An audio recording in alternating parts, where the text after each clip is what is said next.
everyone and welcome back to my channel. So my name's Katie and today we're going to be doing Recent Reads episode 4. I think it's episode 4. And this will probably be the last Recent Reads and then I'll switch back to doing wrap-ups because we're essentially at the start of September now. So I'll probably just wrap up all the books I read in September at the end of September. So I've kind of caught up on all like July and August books now. After this video.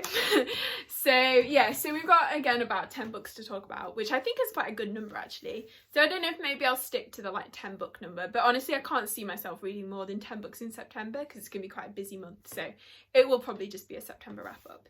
But anyway, we are here to talk about the recent reads, which I have some real favourites in this one, so I'm really excited to talk about them.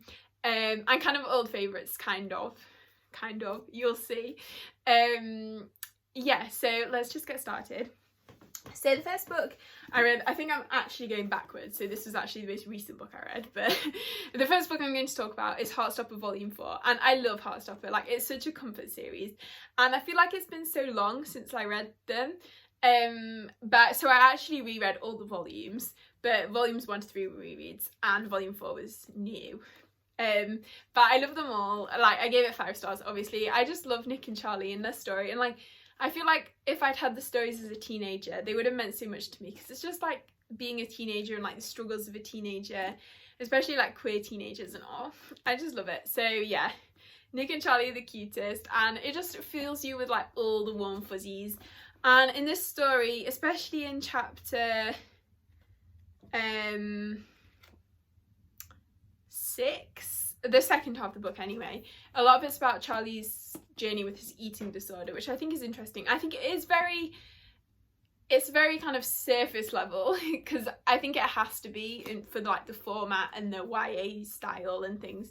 Like, it's not the most nuanced thing, but I think it's good to highlight that men/boys can get eating disorders too, and also that like it's okay to ask for help and you have to ask for help, and that you can't, like, it's not the responsibility of the kind of family and friends to do everything for that person. You need like professional help. Like, you can't physically do everything to help. Like, even as a carer, you need, like, the carer needs help as well, and I think that's quite nicely explored in this one. So I like that. And yeah, like, just loving someone isn't really enough. Like, obviously you should be supportive, but they need more help than just what you as a carer can provide, type thing.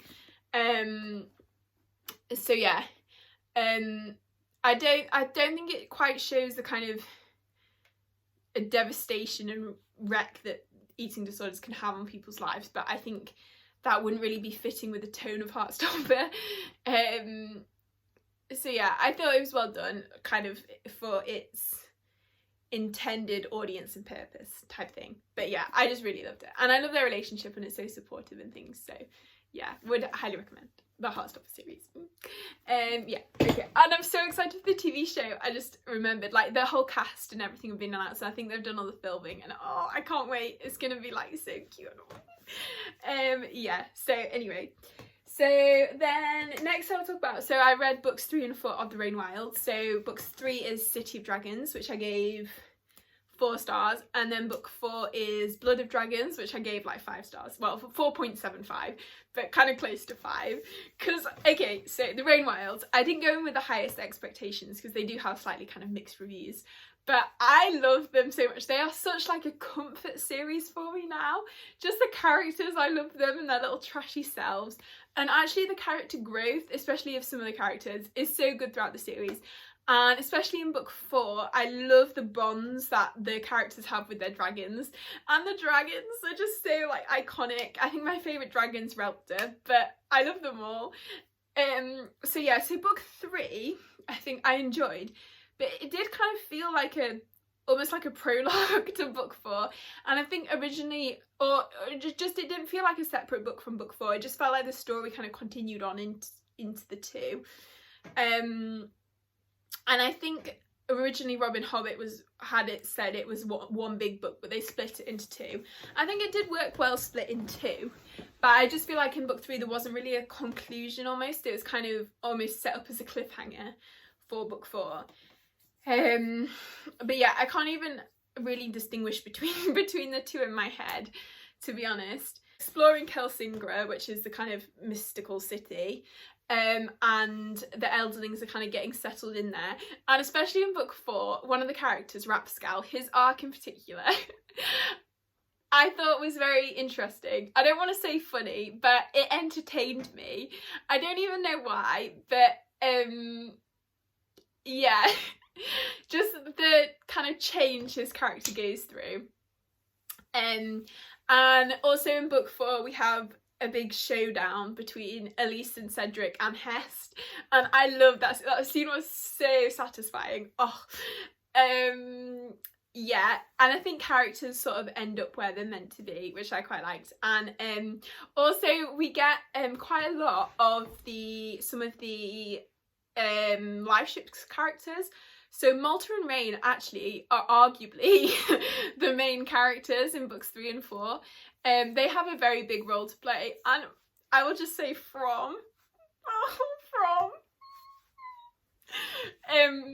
yeah. Okay, if you've read them, then you know. If you haven't, then you probably think I'm crazy. But yeah, so Malta and Rain play a big role, and also Selden as well. This is a tiny bit spoilery, so skip ahead like 30 seconds if you completely don't want spoilers. It's not really a major spoiler, but so at the end of book 3, the Jew guy is eating like the flesh of a dragon or dragon man or something, and I'm like, please tell me they are not eating Selden. And then it turned out they were eating Selden, but I thought they'd killed Selden, but it turns out he wasn't dead. They'd just taken a bit of his flesh out. But I was like, oh no. Yeah, so the spoilers have finished now, but yeah, so that was a ride. But yeah, I love the series. It's very comforting, and I would, if you are like into Robin Hobb and reading the Realm of the Eldlings, I would recommend the Rain Wilds. Like, I wouldn't skip them. And I do think that especially certain things are gonna be quite relevant to the last series, I have a feeling. Also, this is another thing, maybe skip ahead like 30 seconds if you haven't read like the Realm of the Eldlings so far, because I want to know the relevance of this, because I haven't read A Royal Assassin or Assassin's Quest, but I know the Fool has like silver skill fingers, and I want to know if that is connected to the dragons, no, to the silver that the dragons find. So like, is it the same silver, and is that got anything to do with, I can't remember it from the live ships, but is that why Tintaglia is now like, did Amber do something to Tintaglia in live ships that made her like fully realised as a dragon, because the Fool had the silver, and well, Amber, the Fool, same character, it like did something to her, and then I just want to know. Okay. So yeah, and then I read After Love by Tanya Byrne. So this is a very pretty cover. Oh, shiny. Yeah, and this was a really good one. It's a YA, I think, sapphic romance, and it's basically this character who like meets and falls in love with this girl. The main character's Ash, and then the love interest is called Poppy, and then Ash dies, and because she dies in like this, she dies right before New Year's Eve, or she's like the last death of the year or something, so she then becomes this like Grim Reaper type character, where she goes and collects like people as they're dying, but she wants like one last opportunity to go and see Poppy, because Poppy's like the great love of her life.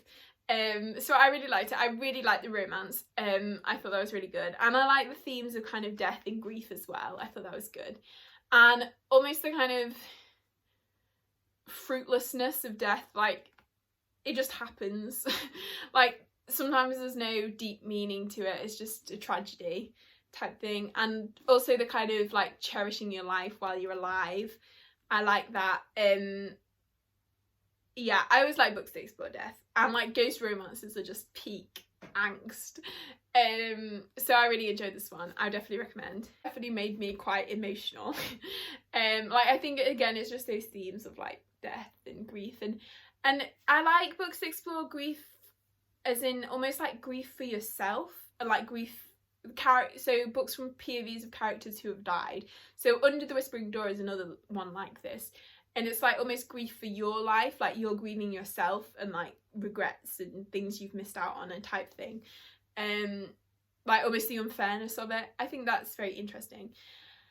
And yeah, and also we went to London the other weekend, and just as I was coming out to like, well, my mum, because she just let me go off in the bookshop for a bit, she wasn't that interested in browsing, so she was just kind of sat in Waterstones in Piccadilly. They have this like bench thing around the edge, so she was just sat there waiting for me. So as I was coming back to meet her after I'd done my shopping, there was this like family next to us, and the girl for the family, she was quite young, she maybe like early teens, she was just like coming and then showing her dad what she bought, and like she showed him Afterlove, and then I felt like saying, oh, I've read that, it was really good, but I didn't, I was too shy, but I wanted to, but I just thought that was cute. Yeah, I don't know. Yeah, okay. So then after that I read Machine by Elizabeth Bear, which I gave 3.75 stars, and this is kind of a space opera following Dr. Jens. And she is essentially like works on this kind of space ambulance type thing where they sort of deal with kind of aliens and alien medicine. I don't really know. There wasn't a huge amount of medicine in this book, but it was very interesting, and I think some of the concept explored was really good. So essentially they come across these two abandoned ships. On one of the ships, or is it two? I think it's two. So on one of the ships, all the humans from the ship are like frozen in cryo, but it's very bad cryo sleep, and the humans are kind of like from an ancient civilization type thing. Yeah, and they also find this AI called Helen, I think she's called Helen, who's kind of very protective of her humans in cryo sleep, and she's also a bit of a corrupted file herself. And then then they go back onto their ship, and then this kind of other corrupted like file virus type thing gets out and starts affecting all the AIs, and it threatens that. So they kind of return to this like intergalactic hospital, and this virus is starting to affect and threatening like the integrity of the hospital. So yeah, I think this book raised some really interesting questions, especially around medical ethics and like consent and the morality of doing certain things and kind of agency over your own, like, I guess like bodily autonomy type thing. I think is very interesting, and in the context of AI as well, and like AI sentience and the kind of autonomy that they have, I think it's very interesting. Also, the main character, Jen, she kind of has a chronic illness, which I thought that was represented very well in this book. Although I didn't really have chronic pain myself, but I thought it was done well. Yeah, so I enjoyed this one. I think the characters weren't like all-time new favourites or anything, which is probably why I didn't give it like a super high rating. But I mean, 3.75 stars is still really good, and I really enjoyed it. I would definitely recommend. It definitely raises some really interesting kind of thoughts. It's very thought-provoking, I think. It's like that kind of speculative fiction type thing, and I think in the world as well there's loads of different kinds of like aliens and species and like all working together, and I think it's interesting seeing the kind of past humans, because if some of they wake some of them up, so seeing their like reactions to the kind of new world is very interesting as well, so would definitely recommend. Okay, then I read Our Violent Ends, which is the sequel to These Violent Delights by Chloe Gong, and I really love this one. So I think I gave it like 4.5, but rounded up to 5, but probably closer to 5 stars, because I just really enjoyed this one. I like These Violent Delights, and I think I gave it like 4.5 stars. But I just thought Our Violent Ends was so good. Like, it had everything I loved about These Violent Delights, but just improved on things. And, oh, it was just so good. It was, like, so much action, so much drama, so much angst. I feel like the romantic angst is just so good. Especially Romeo and Juliet. Their relationship is just so, like, oh. And, yeah, and Benedict and Marshall as well. Okay, they're my favourites. Like, the whole book I was just reading for their scenes. I mean, I really like Romeo and Juliet scenes as well, but I was very invested in them.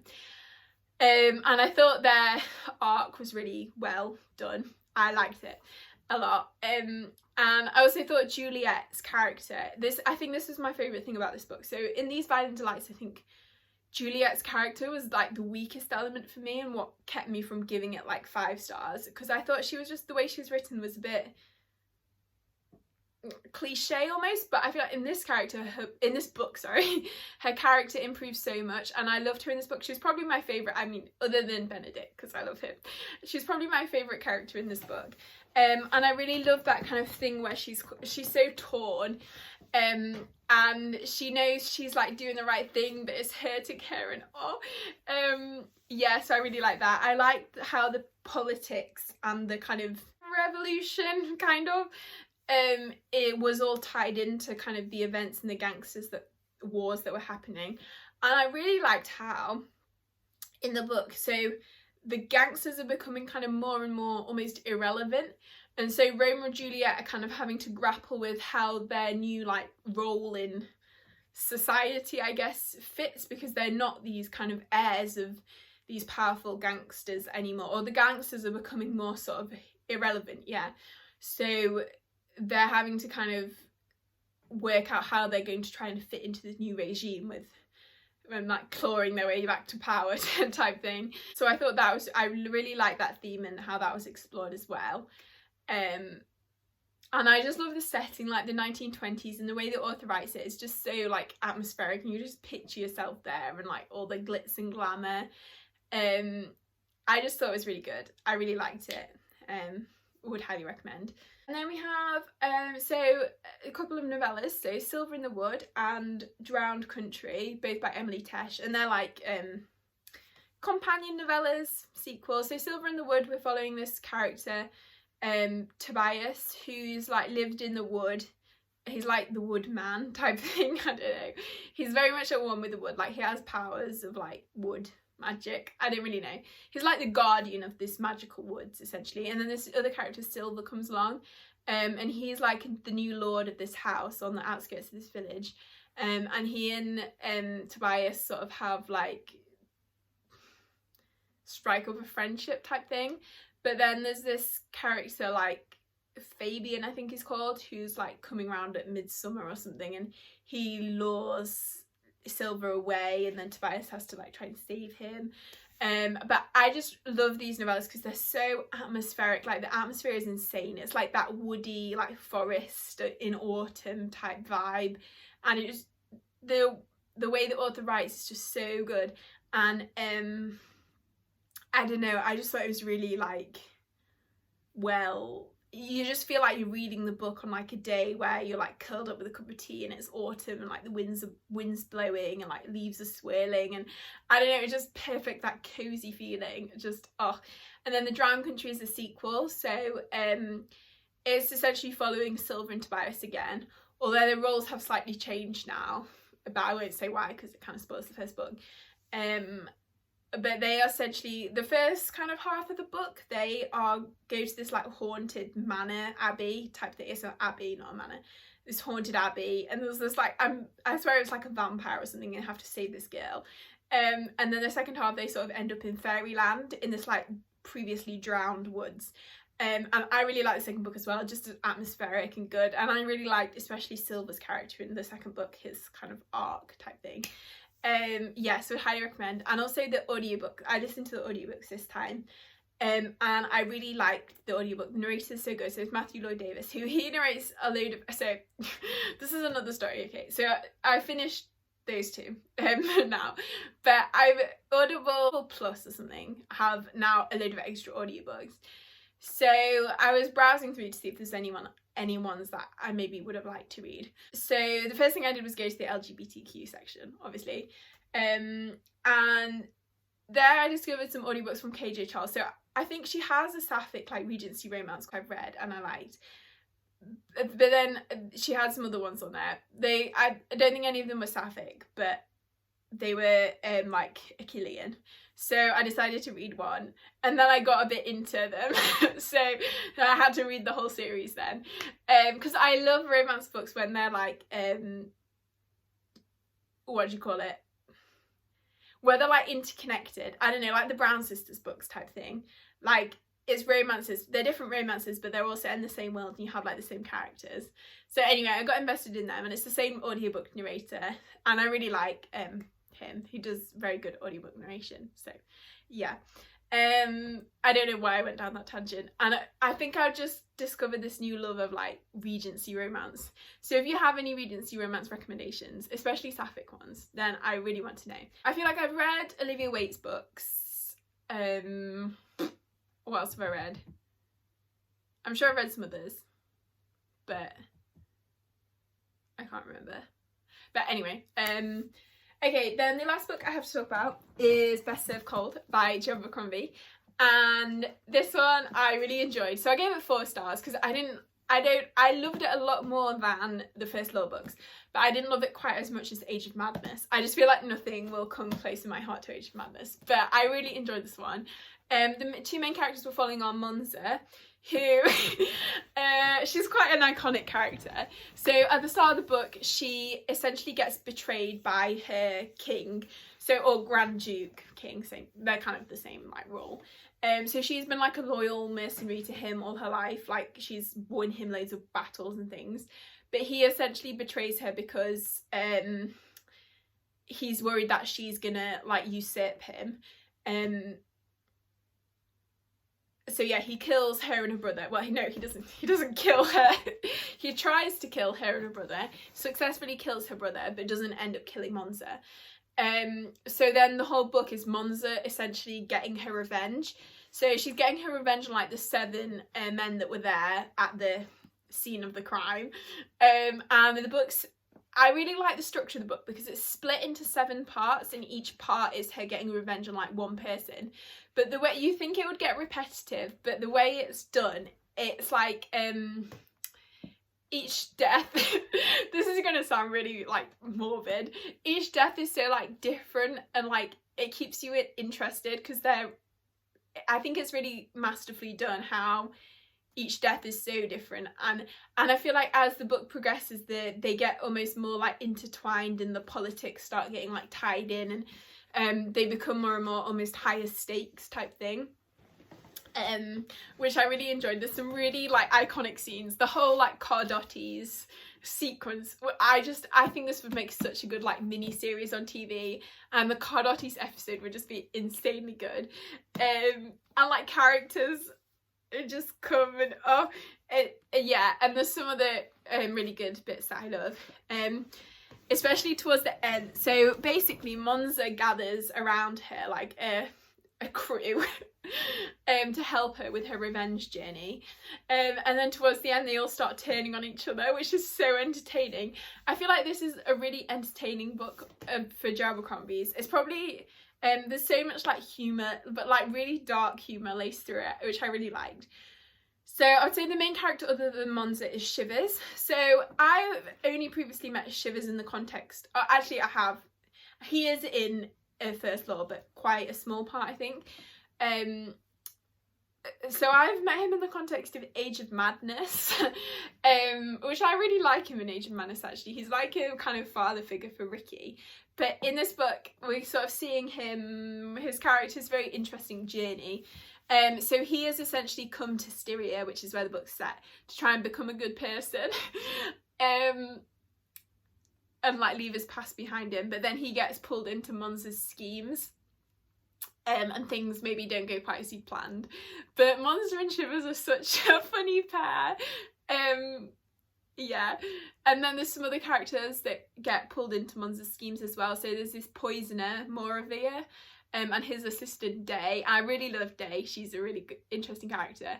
And I love the whole poisons thing. I think it's really interesting. There's another character called Costa, who's like a war general. He doesn't really like fighting.